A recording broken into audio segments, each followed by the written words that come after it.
Yo, what is going on, guys? Welcome to the video. I hope your day is going great. Mine's been amazing so far, and Overwatch League Week 2 was so good. Oh my gosh, we had so many amazing matches. In today's video, we're going to be breaking down yesterday's matches and today's matches, and then we have some insane matches coming up tomorrow that I will give my predictions for.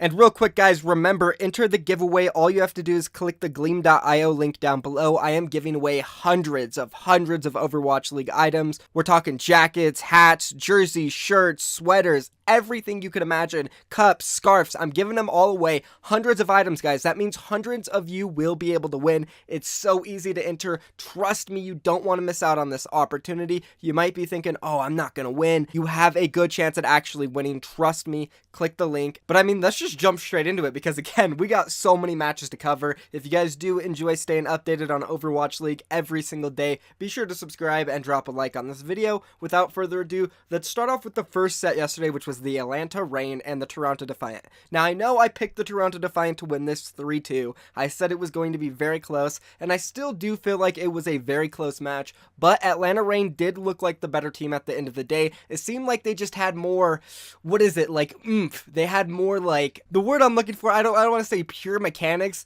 but when they made plays, there was just, like, more hard damage put into them, and I don't know if that's DeFran and just his incredible damage output, but every single time they had a Graviton, every single time they had a Shatter, there was just more follow-up on the damage. So they were there quicker, and it seems like they capitalized more on the mistakes that Toronto made than Toronto capitalized on the mistakes that Atlanta made. Nonetheless, though, it was still a very good set. The first map, Busan, went in favor of Toronto Defiant. Then we went over to Nubani. This was close. That went in favor of Atlanta Reign. And then we moved to 2CP, which was Horizon Lunar Colony. And holy crap, I thought for a second this might go on to like 10-10, but it didn't. Atlanta Reign did pull out the crazy Bastion defense. It didn't work the first time. I do have to say, Toronto Defiant, on their very first attack, on that first point, they moved around so methodically, so perfectly, like, there was nothing Atlanta could do. They ran this cheese comp, and Toronto they played it perfectly, and they did take that point very quickly, but then we just went back and forth forever. Atlanta did come out on top, and then we moved over to Dorado, and this was the only one-sided map of this series. It was unfortunate it went down like that. Toronto Defiant, they didn't really show that they were a great team when it really mattered, while Atlanta Reign really popped off on Dorado, so mad respect to them.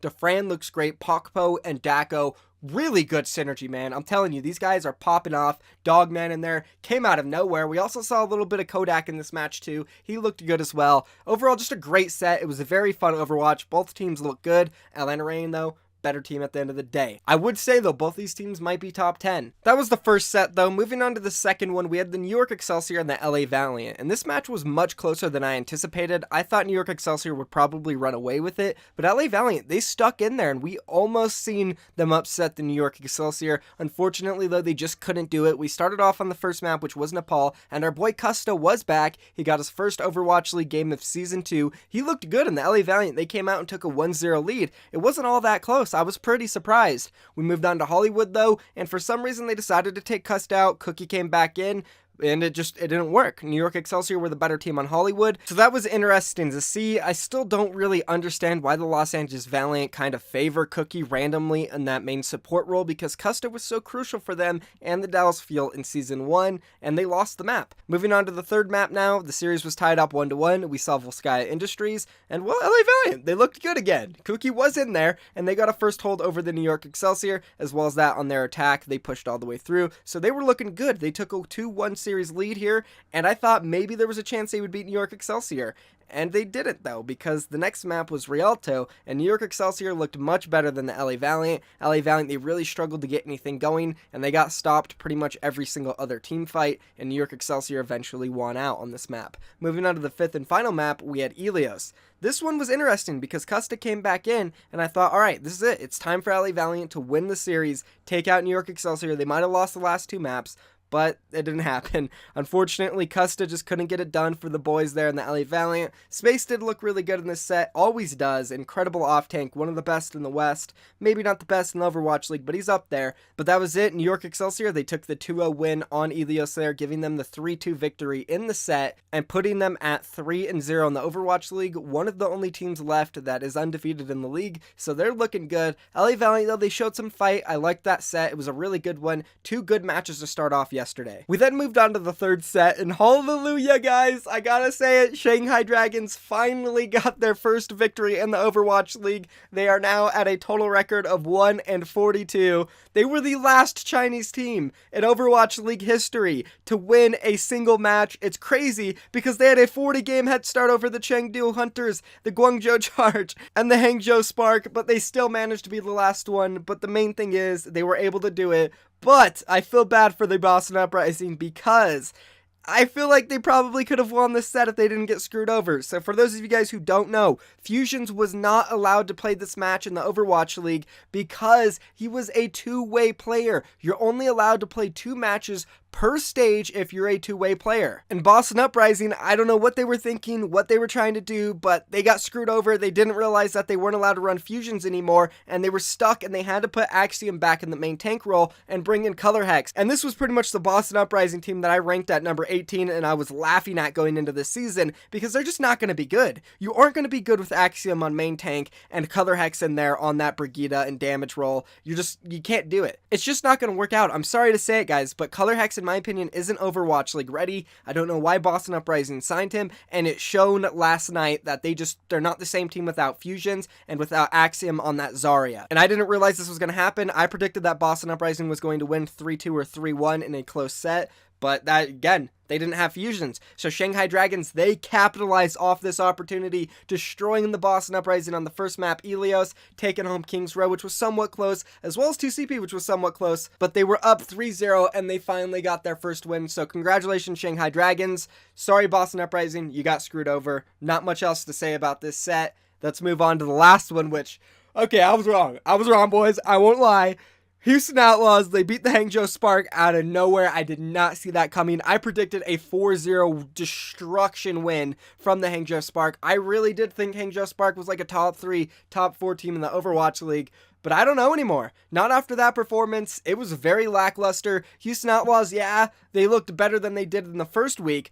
But I don't know what happened to Hangzhou Spark. That was not the same Hangzhou Spark we saw in week 1, guys. I don't care what anybody says. That was not the same Hangzhou Spark team we saw competing last week because they looked so good last week, especially against the competition they were facing. And then this week, it's like you go up against a team that didn't look strong at all last week, and you lose pretty badly. So, and I really am trying my best not to take anything away from the Houston Outlaws. I'm just in shock, and I don't understand what happened to this team. Some of the maps were close-ish, like King's Row and Anubis, sort of, but I don't know. I don't understand. What was Hangzhou Spark doing? Specifically on Busan, I don't understand because Hangzhou Spark looked so good last week on the control maps. Rhea and No Smite were just absolute gods, but this week, where were they? What were they doing against the Houston Outlaws?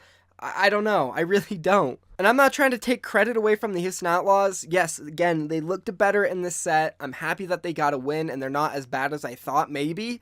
But Hangzhou Spark just, I don't know.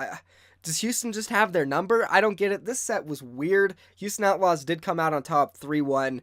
Let me know what you guys think about this set down below. Hangzhou Spark just didn't look like themselves. Let's move on, though, because we got to talk about the games from today, which were absolutely insane as well. Because we started off with the Paris Eternal, and they're just one of the best teams in the Overwatch League, apparently. And I knew going into the Overwatch League they had a great coaching staff, but I just didn't think the players would be ready and be able to get it done. But holy crap, Ben Best, Nico Soon, they're all playing at the highest level. Hip on Dorado, he swapped over to Tracer. Their Zenyatta player just destroyed that Gladiators on Tracer. That was one of the most insane maps. This set overall was just incredible. It wasn't like a battle of, oh, these teams like, neither of them look really good, kind of like the Washington Justice and London Spitfire set. This was like high level Overwatch. Both teams looking really good on GOATs. Whatever version of it they were running, they looked great, but Paris Eternal at the end of the day just looked like they had better teamwork, better communication, and they're gods at GOATs. They are gods at GOATs, guys. And I'm not certain that anybody in the Overwatch League can beat them right now, especially after they pounded in the LA Gladiators like that. To be honest, LA Gladiators were lucky they came away with that map win on Nepal, because Paris Eternal, they were ahead there, and they had it in their grip, but they just let it slip.